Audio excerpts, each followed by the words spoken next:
네, 정청래 더불어민주당 대표가 유럽 순방을 마치고 돌아온 이재명 대통령에게 90도 인사를 하면서 당청 갈등 진화에 나섰지만 설왕설래가 여전합니다. 이재명 대통령은 오늘 오후 기자회견을 열고 순방 결과를 직접 밝힐 예정인데요. 여기에서 당청 관계 관련 언급도 있을지 주목됩니다.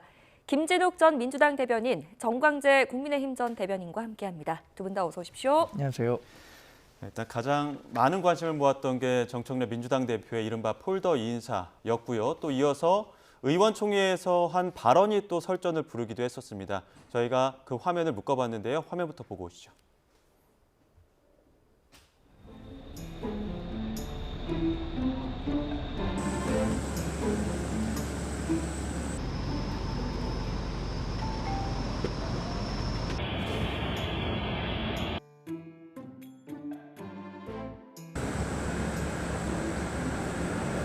무대 이동합니다. 쪽으로 나와주십시오. 여러분들 쪽으로 나와주십시오.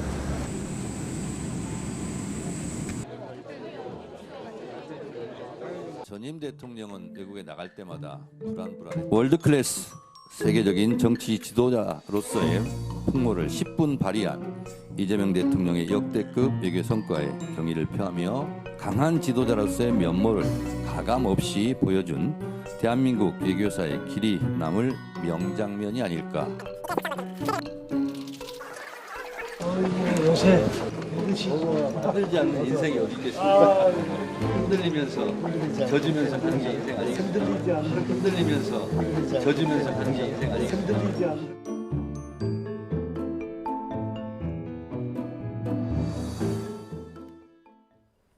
네, 먼저 정청래 대표의 90도 폴더 인사 그리고 이재명 대통령의 2초 악수와 표정 어떻게 보셨습니까? 글쎄, 모든 건 다 이게 자연스러운 게 가장 진정성 있게 느껴질 텐데 조금 보시는 분들이 과도하다, 좀 과공비례다 이런 얘기들이 나올 정도면 그렇게 자연스러운 건 아닌 것 같아요. 약간의 어색함도 좀 묻어 있다. 평상시에 두 분이 자주 보는 관계였고 또 대표 시절에 수석 최고위원도 같이 하셨던 그런 관계였기 때문에 저렇게까지 하지 않아도 되는데 오히려 저렇게 조금 더 과하게 행동이 좀 나오다 보니까 여전히 두 분 사이에 어떤 앙금이 남아있는 거 아니냐 이런 이제 불필요한 또 정치적 해석도 나오는 건 아닐까라는 생각이 들어서 역시 그 대통령께서 지난번에 순방을 출국하실 때 참석하지 않은 부분에 대해서 말들이 나오다 보니까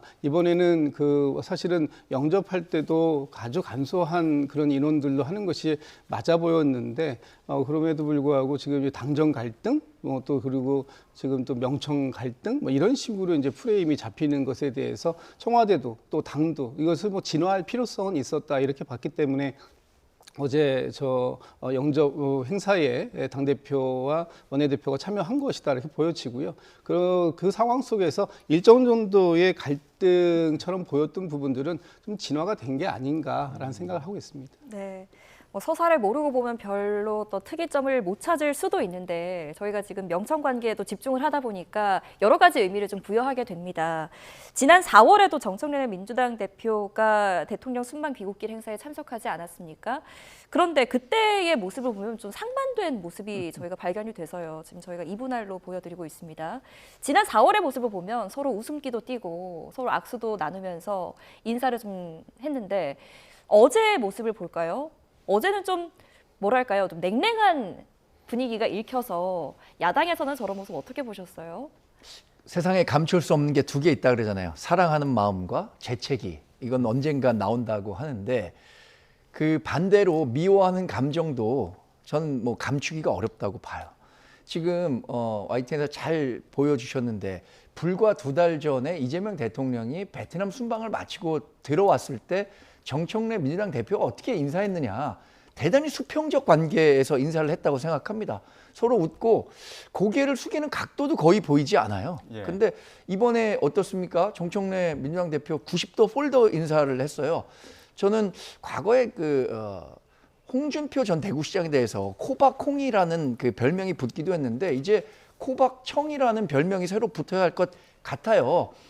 앵커께서 말씀하신 대로 이 맥락이라는 거를 봐야 됩니다. 이재명 대통령이 그렇게 바쁜 순방 일정을 보내면서 1,600자의 글자를 그 메시지를 냈어요. 네. 근데 누가 보더라도 지금 여당 잘못하고 있다.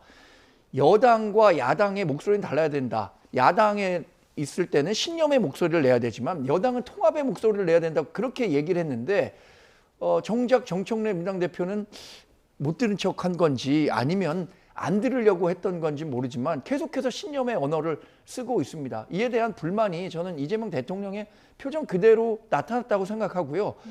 불편한 사람 만나면 그 자리 금방 떠나고 싶어 하잖아요.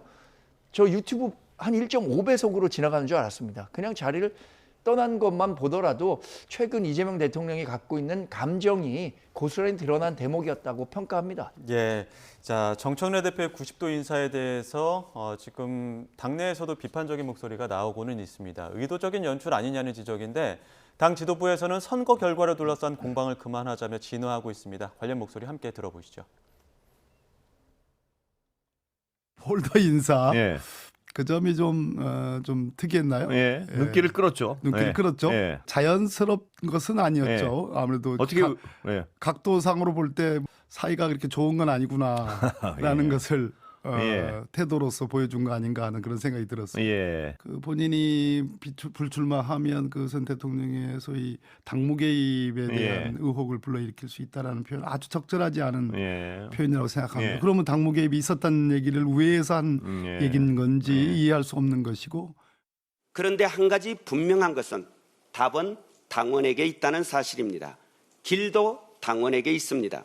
비록 아쉬움도 크지만 이번 지방선거에서 이재명 정부 1년에 대한 국민적 지지를 확인하고 2018년 지방선거에 버금가는 혹은 그 이상의 성과를 낼 수 있었던 것도 300만 민주당원들의 무한한 열정과 헌신이 있었기에 가능한 일이었습니다. 90도 폴더 인사를 두고 이건태 의원 같은 경우에는 의도적인 정치 기술이다. 대통령이 저런 거 싫어하는 거 알면서도 한 것이다. 이렇게 얘기를 하고 있거든요. 저는 그렇게까지 해석하고 싶지는 않습니다. 어쨌든 좀 전에 보셨던 그 영상처럼 지난 4월의 영상과 이번의 영상에서 너무나 인사하는 것이 자연스럽지 않았다라는 부분들은 확인이 되고 있는 것이고요. 그게 어떤 의미에서일까?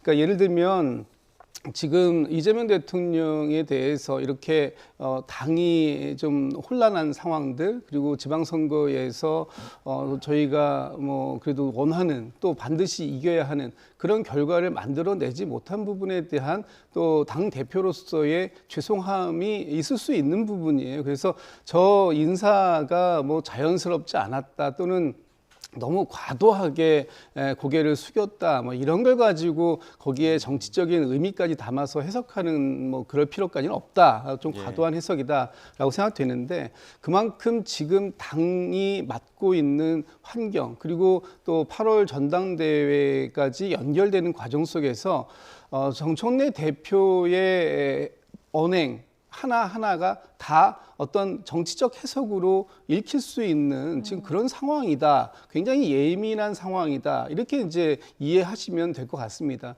지금 당에서 이재명 대통령과 척지려고 하는 사람이 누가 있겠어요? 지금 이번에 지난주에 이재명 대통령께서 순방 나가시기 직전에 기자회견을 한 것이 2년 차를 막 시작하는 그런 상황에서 하셨던 기자회견이었습니다. 그리고 그 자리에서 여당이 앞으로 어떠한 자세를 갖춰줬으면 좋겠다라는 주문의 말씀을 주셨고 아마 그 내용들이 이번 전당대회에서 가장 큰 화두가 되지 않을까. 그래서 이번에 전당대회에 출마하시는 대표 또는 최고위원은 어떤 방식으로 이재명 정부의 성공을 견인해낼 수 있는 든든한 버팀목의 역할을 할 수 있느냐 하는 부분을 가지고 상호 경쟁을 하게 되는 게 좋겠다. 이런 취지의 지금 당내에서의 말씀들이 나오고 있는 것이고 아마 앞으로의 경쟁도 그러한 방향으로 또 당내 계파 갈등은 최소화하면서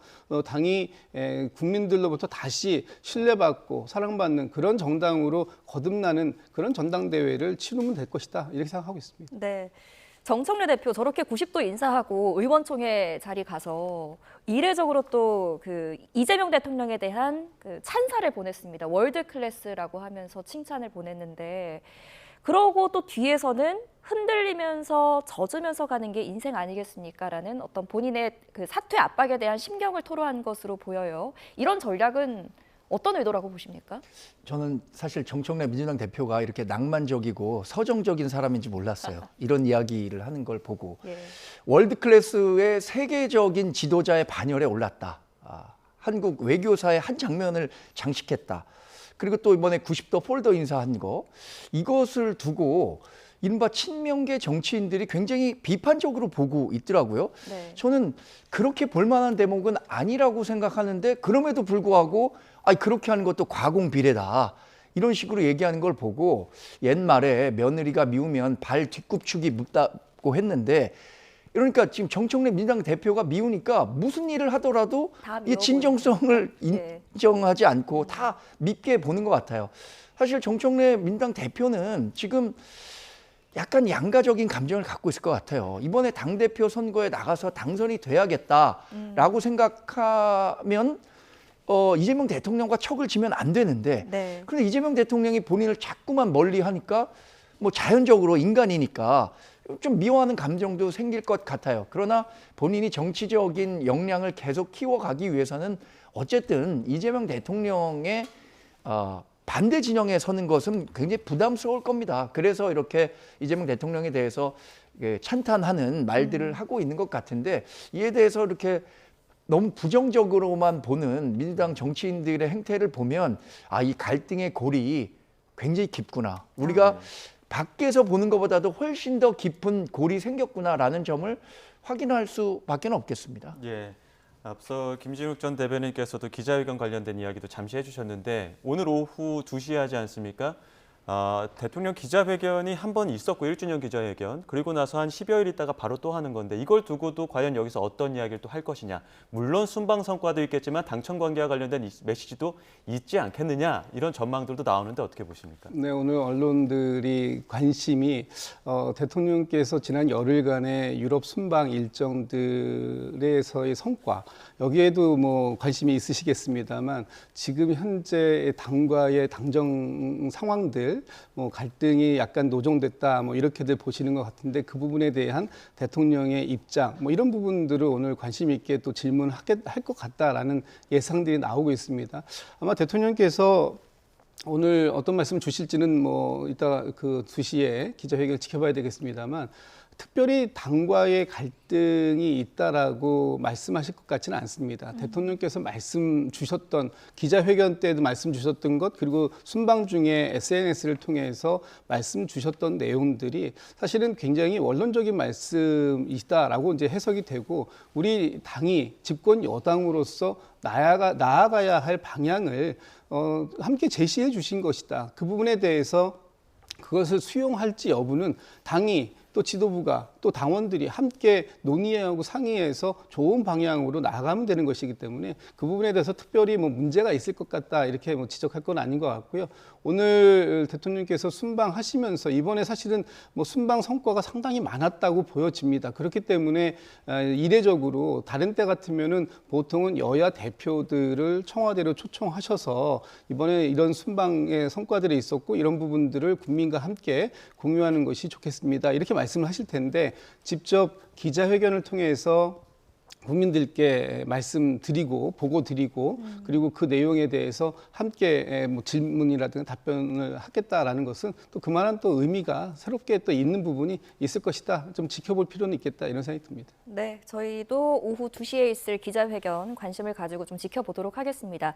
국민의힘 상황도 살펴볼까요? 국민의힘에서도 지금 지도부 사퇴 요구를 둘러싸고 설전이 이어지고 있는데요.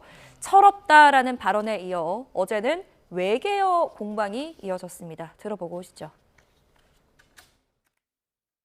우리 지도부가 선관위 사태가 좀 마무리되는 때 적어도 가을 전에는 임기를 종료하는 걸로 했으면 좋겠습니다. 마이크만 잡으면 외계어를 하시는 분들이 많아서 내부를 향해 화살을 겨누며 지도부를 흔드는 파음이 들려오는 현상에 대해 깊은 성찰을 요구합니다. 한국말 더 열심히 하도록 하겠습니다. 저한테 뭐 철없는 뭐 소리, 뭐 그다음에 뭐 어린 놈 뭐 이런 이야기까지도 하시고 하셨는데 외계어라는 표현도 그렇고 적절하지 않은 표현들이었다고 생각합니다. 터무니없는 주장을 하고 계신 분들이 국회의원 다 사퇴하고 예. 그만두면 저도 언제든지 그만둘 용의가 있습니다. 아, 오늘 말씀하신 그 외계어 하시는 분들. 그렇죠. 외계어 예. 하시는 분들. 표현이 점점 직설적으로 좀 변해가는 것 같습니다. 어떤가요? 지금 소장파 중심으로는 책임져라, 장동혁 대표 사퇴하라 이렇게 이야기하고 있는데 장동혁 대표는 버티고 있는 모습인데요. 이게 억지로 또 끌어내릴 수 있는 방법은 없지 않습니까? 혹시 앵커님들 에스페란토어라고 아세요? 그게 뭡니까? 처음 듣습니다. 아, 8, 90년대에 대학에서 배웠던 세계 만국 공용어거든요. 예. 이게 모든 사람들이 영어를 하기 어려우니까 가장 쉬운 그 만국 공용어를 만들어 보겠다라고 생겨난 게 에스페란토어예요. 근데 지금 그 장동혁 대표와 최고위원 사퇴를 해야 한다라고 하는 목소리가 조광환 최고는 외계어라고 했지만 지금 국민의힘에서는 거의 에스페란토어화 된 거예요. 만국 공용어화처럼 지금 그 가장 최근에 있었던 의총에서 대략 참석자의 60-70% 이상이 장동혁 대표가 지금 사퇴하는 것이 우리 당을 추스리는 가장 좋은 방법이라고 얘기하고 있는데 지금 원외에 있는 조광환 최고위원은 그걸 외계어로 치부한 것 자체가 네. 전체적인 당의 분위기와는 좀 다른 목소리라고 생각합니다. 이른바 당권파 장동혁 대표가 이제 지명한 지명직 최고위원이잖아요. 지명직 최고위원으로서 장동혁 대표를 지키기 위한 관점에서 이렇게 나오는 사퇴 요구에 대해서 외계어라고 치부하고 싶은 거지 실제 국민의힘 현역 의원들의 전반적인 정서는 이번 선거 결과에 대해서 장동혁 대표가 책임져야 한다. 그것이 보수의 품격이고 최근에 이제 국민의힘 지지율도 좀 상승세를 보이고 있고 이런 흐름을 이어가는 데는 더 도움이 될 것이다라고 평가를 하고 있는 것 같아요. 네. 그래서 지금 뭐 외계어다, 철부지 없는 언어다라고 얘기하는 것은 전반적인 국민의힘 현역 의원들의 목소리와 좀 다른 방향으로 조광환 최고위원이 얘기하고 있다고 생각합니다. 예. 자, 이번에는 선관 이야기를 조금 더 해보도록 하겠습니다. 잠시 후에 애초에 이제 10시 30분에는 선관위 진상규명위원회에서 열흘간의 어떤 일정들을 마치고 마지막 브리핑이 있을 예정인데요. 현장에서 브리핑이 시작되면 현장 바로 연결해서 이야기를 들어보도록 하고요. 현장 준비가 돼 있다고 합니다. 현장 연결해서 잠시 들어보시죠. 네. 시작하겠습니다. 투표용지 부족 사태 진상규명위원회 활동 결과를 말씀드리겠습니다. 지난 2월 3일 헌정 사상 유례를 찾아볼 수 없는 초유의 투표용지 부족으로 야기된 참정권 침해 사태에 대하여 진상규명위원회는 진보 보수 진영 논리와 무관하게 객관적이고 중립적인 위치에서 국민의 눈과 마음으로 이 사건을 조사 확인하려고 노력하였습니다. 진상규명위원회는 2026년 6월 10일부터 6월 19일까지 짧은 활동기간이지만 주말을 제외한 매일 회의를 개최하고 투표용지 인쇄 축소 의결자료, 91개 투표소의 투표록과 투표용지 작성 관리록 등 방대한 자료 제출을 요구하여 조사 확인하였습니다. 또한 중앙위원회 위원장, 상임위원 사무총장, 사무차장에 대하여 서면 질의서를 발부하여 회신받고 이번 사태에 관련된 중앙위원회, 서울시위원회, 송파구위원회 직원에 대한 감사관실의 문답서 열람을 통하여 투표용지 부족 사태에 대한 객관적인 사실관계 및 책임 소재를 확인하였습니다. 진상규명위원회는 조사 결과에 따라 수사 의뢰 권고 및 징계를 권고하고 총체적 부실 상태에 있는 선거관리 시스템의 개혁을 위한 다양한 정책을 제안하고자 합니다. 먼저 사실관계를 말씀드리겠습니다.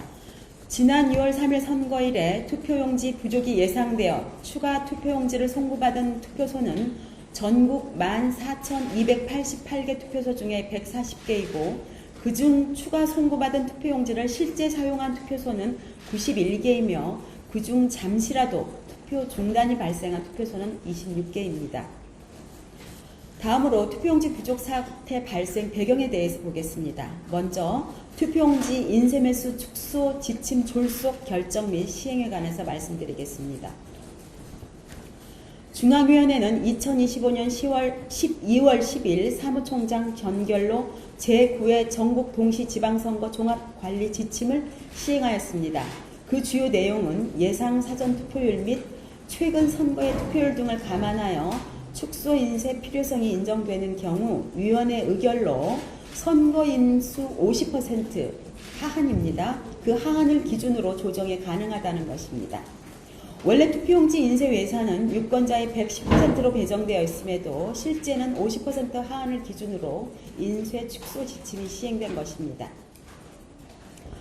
또한 인쇄 축소 지침을 50% 한도로 결정한 이유가 잔여 투표용지 과다에 따른 예산 낭비, 보관 장소 협소, 폐기 비용 지출, 투표용지 과다 인쇄 시 부정선거 의혹 등이라고 하는 바, 이는 본말이 전도된 것이며 헌법상 권리인 국민의 참정권을 극히 행정 편의주의적 발상으로 훼손한 것입니다.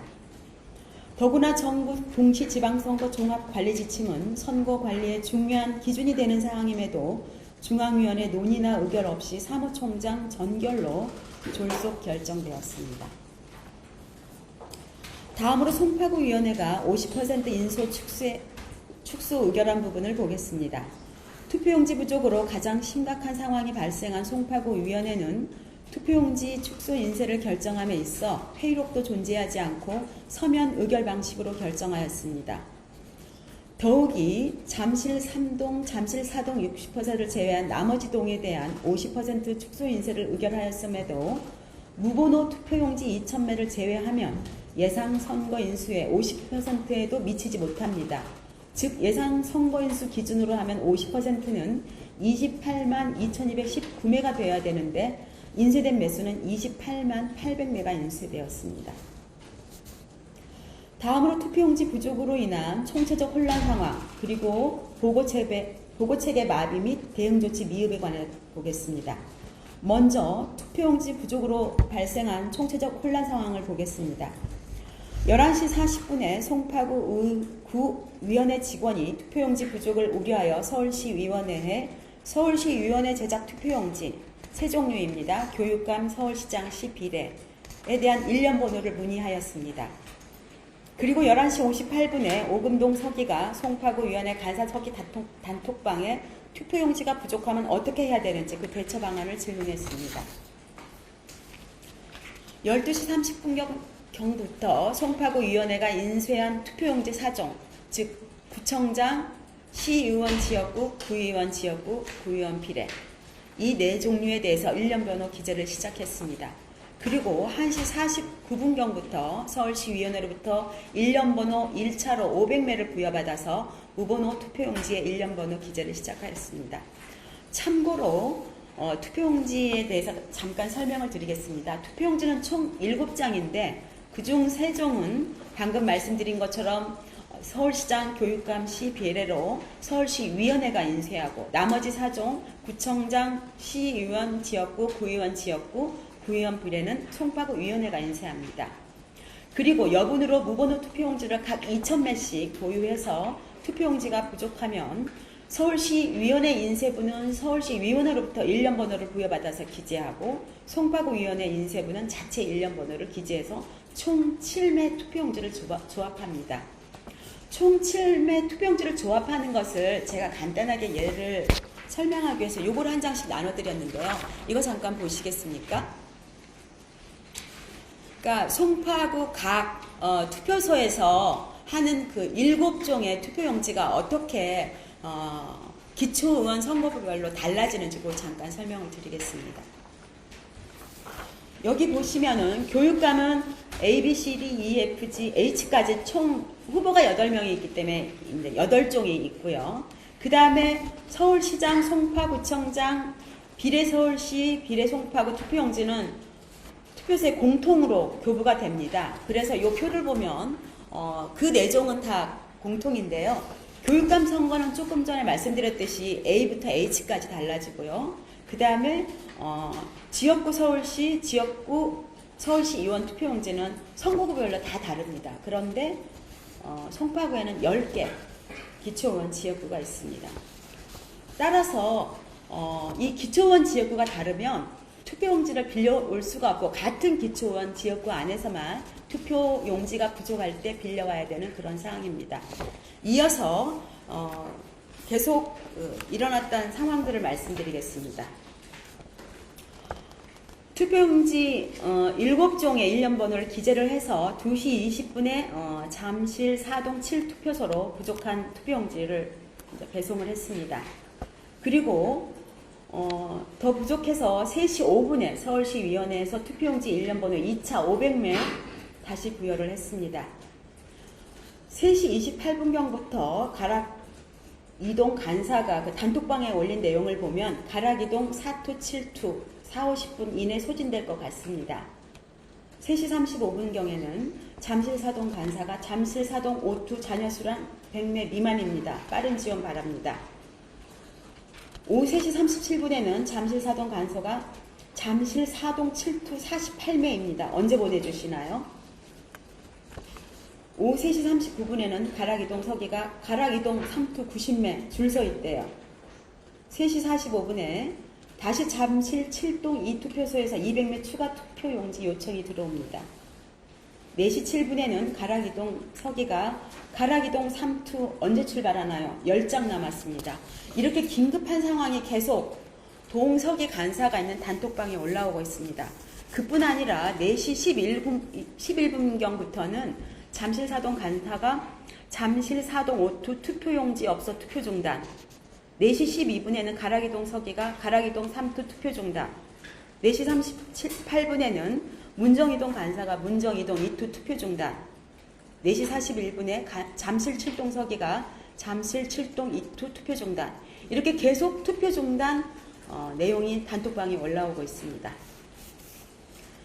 단톡방 내용을 보면 이때 그 송파구위원회가 전혀 대응을 하지 못하고 있었는데요. 좀 전에 설명드린 것처럼 송파구위원회는 부족한 투표용지에 계속 일련 번호를 기재하고 있었고 그 일련 번호를 이 7종의 투표용지에 이걸 기재를 해야 됩니다. 그리고 송파구가 인쇄한 부분은 자체 일련 번호를 할 수 있지만 서울시에서 일련 번호를 받아서 그걸 다 기재해야 되고 손으로 기재하다가 나중에는 이제 넘버링 기계를 다른 용도를 찾아내서 했지만 그 과정에서 굉장히 긴박하고 혼란 속에서 송파구 의회는 일련 번호를 기재하고 있었던 것으로 보입니다.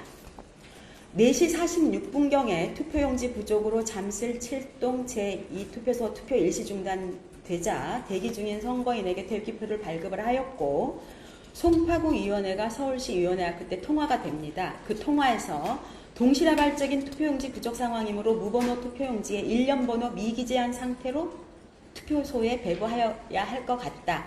결국 그때까지는 일련 번호를 기재해서 각 투표소에 내려보냈는데 요 시점부터는 일련 번호도 기재할 수가 없었던 그런 상황인 것을 알 수 있습니다. 오후 5시 5분에 송파구위원회가 투표관리관으로 하여금 투표소 현장에서 무번호 투표용지에 일련 번호를 직접 기재하도록 하겠다 이렇게 보고를 합니다. 그리고 오후 5시 8분에 중앙위원회가 민원 전화를 받고 상황 파악을 위해서 서울시위원회로 전화를 했고 투표용지 부족 상황이 심각하다는 것을 인식하게 됩니다. 5시 10분에 서울시위원회가 송파구위원회에 무번호 투표용지 소진 시 인근 투표소 잔여번 활용을 안내하고 오후 5시 20분에는 사전투표용 투표용지 발급기를 이용한 투표용지 발급도 논의하기 시작했습니다. 오후 5시 30분에 투표관리관이 대기 중인 선거인에게 번호표를 배부하고 6시 이후 도착 시에는 번호표가 배부될 수 없다. 그 사항을 안내합니다. 그리고 오후 6시에 잠실 7동 2투표소는 인근 투표소로부터 잔여 투표용지 200매를 추가로 수령을 했습니다. 8시 35분경까지 잠실 7동 제2투표소에서 대기표를 받은 선거인은 투표하도록 안내를 해서 대기표 받은 사람 중에서 미투표 인원이 그 당시까지 17명이었습니다. 8시 40분경 서울시위원회가 투표 마감 시각을 10시로 연장하는 결정을 하였고 8시 50분경 서울시위원회 직원이 잠실 7동 제2투표소 투표 마감 시각 연장을 아파트 안내방송으로 안내를 했습니다. 그리하여 10시까지 잠실 7동 제2투표소 투표 마감 시간 전에 5명이 추가로 투표를 하였고 최종적으로 잠실 7동 2투표소에서는 12명이 투표를 하지 못하게 되었습니다. 지금까지 상황을 단톡방에 나온 내용을 토대로 구체적으로 알린 이유는 실제적으로 보고 체계가 어떻게 되고 있었는지, 위기 대응을 어떻게 했는지 그런 걸 보여드리기 위해서 직접 다 인용을 했습니다. 보고 체계 마비 및 위기 대응의 총체적 부실에 관해서 보겠습니다. 먼저 송파구위원회에 관해서 보겠습니다. 읍면동 간사 서기들이 모여있는 단톡방 내용을 보면 이미 12시 무렵부터 투표용지 부족이 우려되었습니다. 송파구위원회가 12시 30분부터 무번호 투표용지에 1년번호 기재를 시작했으나 손으로 쓰는 데 시간이 걸려 다른 용도로 보관하던 넘버링 기계를 찾아 사용법을 숙지하고 1년번호를 찍는 데 많은 시간이 소요되었습니다. 또 1년번호를 기재한 투표용지를 송파구 위원회 직원이 투표소에 직접 배송하느라 단톡방에 올라오는 각 동 간사서기의 요청에 신속하게 대응하지 못하였으며 송파구위원회 사무국장까지 1년번호 기재에 매달려 위기 상황 대응 및 보고 체계가 전혀 작동하지 않고 있었습니다. 송파구위원회 직원들은 당시 너무 급박한 상황이라 시간이 가는 것도 몰랐다고 진술했습니다. 그 다음 서울시위원회에 대해서 보겠습니다. 서울시위원회는 송파구위원회로부터 오전 11시 40분경 무번호 투표용지 1년 번호를 문의받았음에도 심각성을 전혀 인지하지 못하고 있었습니다.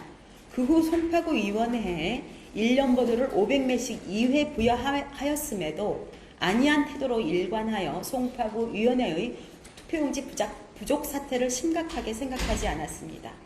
그 결과 상급위원회로서의 지휘권이 전혀 발동되지 않았고 중앙위원회에 대한 보고도 이루어지지 않았습니다. 서울시위원회는 오후 4시 46분경 송파구위원회 사무국장과 통화하면서 무번호 투표용지에 1년 번호를 기재하지 않고 내보내야 하는 상황이라고 하자 그때서야 사태의 심각성을 뒤늦게 깨달았으나 그때도 역시 그 상황을 신속하게 중앙위원회에 보고하지 않았습니다. 만일 서울시위원회가 500매씩 2회 1000매 1년 번호를 부여할 당시 투표용지 부족을 예상하여 적절한 지휘 체계를 가동하고 또한 신속한 대응을 하였더라면 이러한 사태까지는 이르지 않았을 것으로 보입니다. 다음 중앙위원회에 관해서 보겠습니다. 중앙위원회는 선거관리 시스템 전체를 총괄하는 위치에 있음에도 오후 5시가 되어갈 무렵까지 투표용지 부족 사태를 인지하지 못하고 있었고 민원인의 항의 전화를 통하여 사태를 인지하였으며 오후 5시 8분경 서울시위원회와 유선통화로 사태의 심각성을 깨달았으나 이미 투표 종료 시간이 1시간도 남지 않아 실효적인 위기 대응이 어려웠습니다. 지금까지 투표용지 부족 상태 발생 당시의 상황을 보면 상급위원회에 대한 신속한 보고체계가 전혀 작동하지 않았고 상급위원회의 지휘권도 전혀 발동되지 않고 있었습니다.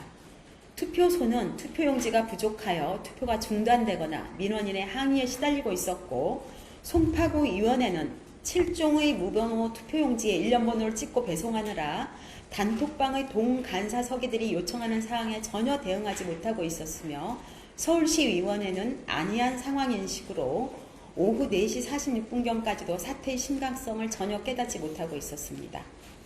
서울시위원회는 송파구위원회 외에도 다른 구위원회로부터 1년 번호 부여를 요청받았으므로 상황의 긴박성을 민감하게 인식하여야 하나 안이한 태도로 부실 대응을 한 것입니다.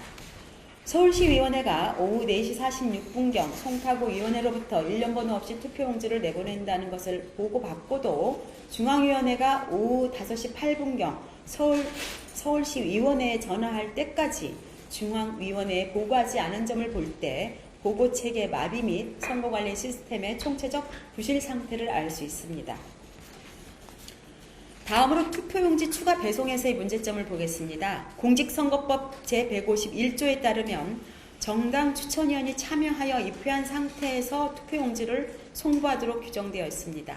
그러나 투표소에 추가 투표용지를 송부하는 과정에서 투표용지를 종이가방 또는 지퍼백 등에 담아 봉인 없이 송부하고 처음에는 송파구위원회 직원이 직접 배송하다가 나중에는 사무보조원, 사무복무요원 및 지방자치단체 공무원 등이 배송하고 투표소에서 거꾸로 송파구위원회로 투표용지를 받으러 오기도 하는 등 관련 규정 준수가 전혀 지키지 않은 상황이 속출하였습니다.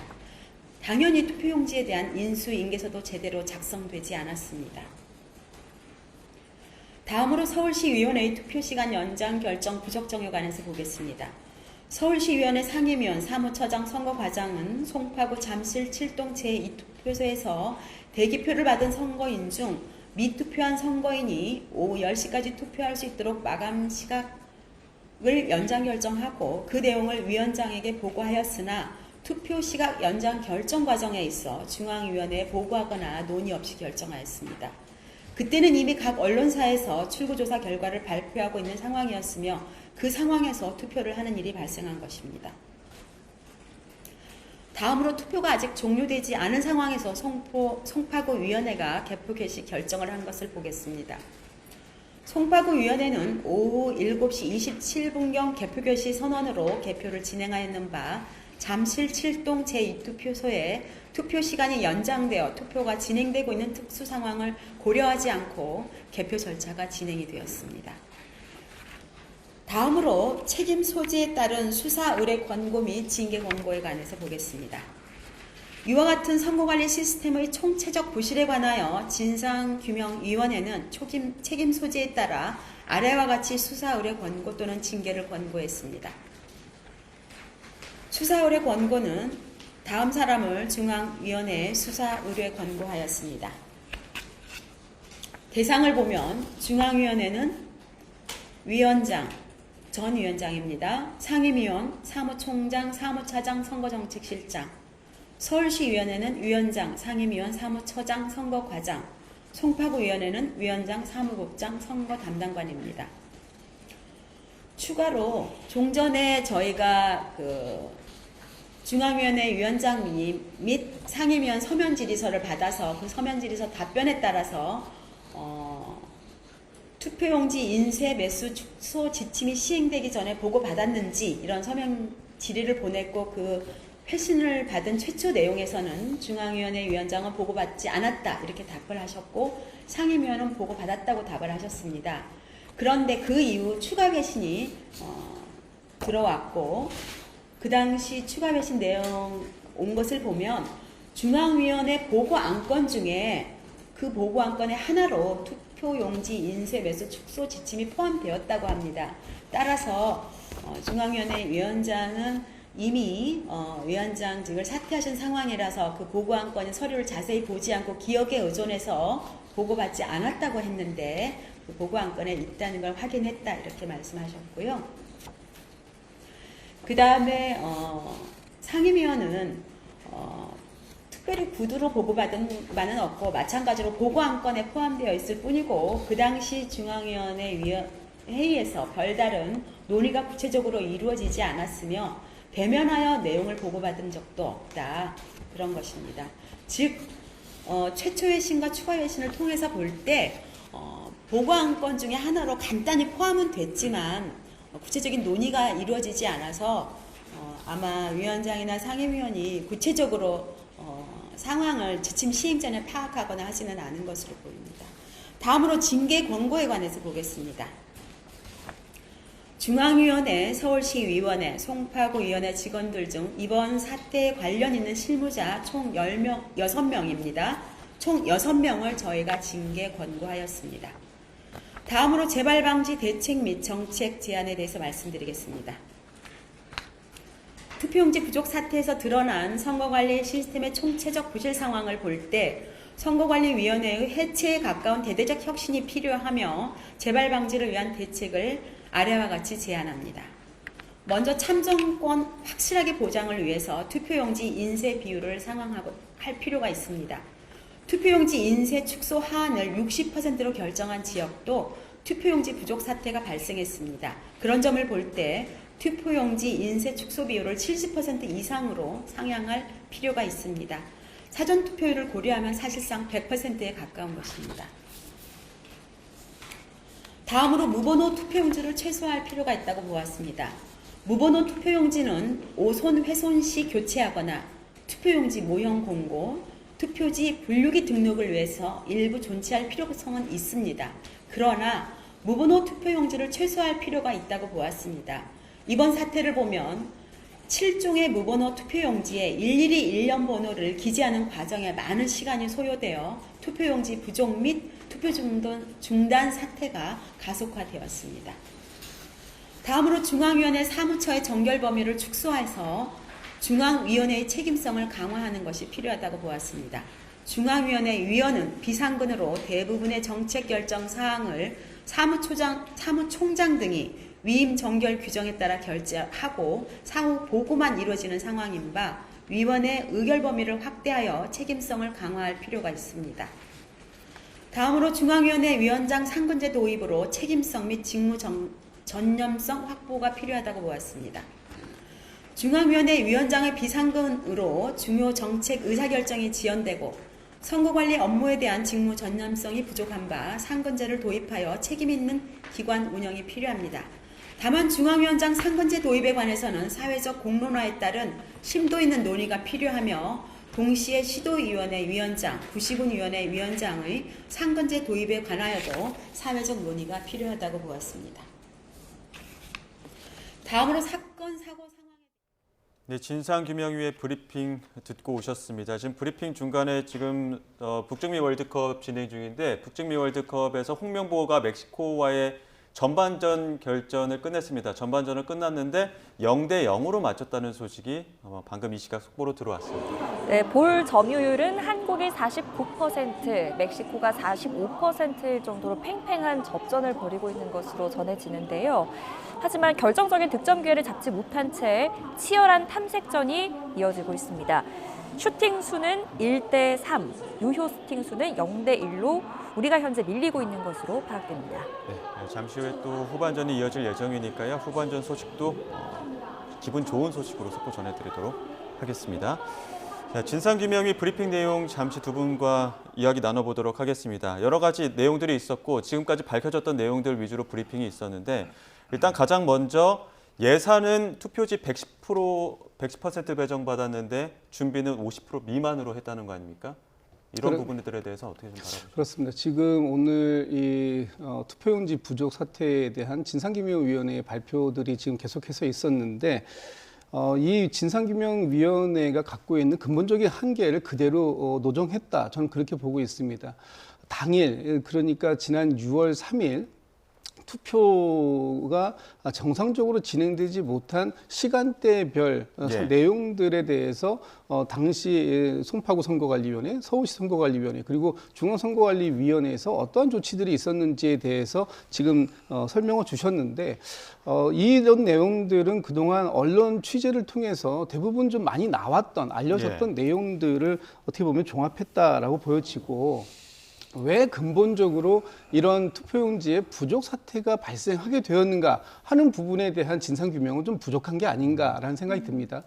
말씀 주셨던 것처럼 25년 12월 달에 중앙선거관리위원회에서 사무총장이 전결로 이 지침을 개정했다. 60%를 준비해야 되는 것을 50%로 축소하는 것을 사무총장이 전결했다. 이 부분이 굉장히 문제 있다라는 부분인데 이런 총체적인 혼란 상황에 대해서 진상 규명을 하려고 하는 노력은 인정할 수 있을 것 같습니다만 오늘 발표한 내용들 그리고 또 징계를 수사를 권고하는 수준에서 그 내용을 말씀 주시는 것은 국민들 기대치에 상당히 부족하다. 지금 어제 국회에서 국조특위가 이제 가동이 되기 시작했습니다. 그렇기 때문에 지금 8월 1일까지 진행되는 국회의 국조특위를 통해서 이보다 조금 더 광범위하고 상세적인 내용들, 특히 이 선관위의 어떤 여러 가지 위기 대응이 부실한 측면들, 그리고 매뉴얼이라든가 이런 부분들에 대해서 좀 정확하게 좀 확인해야 할 내용들이 많이 남았다라는 그런 과제를 오늘 이 결과를 통해서 들을 수 있었다라고 보고요. 앞으로 지금 경찰과 검찰이 진행하고 있는 합수본 수사, 그리고 국회에서 선관위의 대대적인 개혁을 논의하기 위한 특별위원회 구성 이런 부분들의 과제가 참 많다라는 부분들을 좀 다시 한번 확인하는 그런 발표가 아니었나 싶습니다. 네, 합수본 수사 그리고 국정조사도 지금 여야가 함께 논의를 하고 있지만 더 나아가서 지금 국민의힘에서는 특검까지 해야 이런 진상들이 철저하게 지금 규명이 될 것이다라고 주장하고 있는 상황이어서요. 그렇습니다. 네, 어떻게 보고 계세요? 일단 뭐 굉장히 긴 시간 설명을 했지만 지금 외부 검증단으로 구성을 했다고는 하지만 지금 발표 내용과 관련해서 이 참정권 훼손과 관련해서 분노하고 있는 국민들의 신뢰를 얼마나 받을 수 있을까? 전 별개의 문제라고 봅니다. 내용 길게 설명한 가운데 저는 첫 번째는 총체적 부실이 있었다.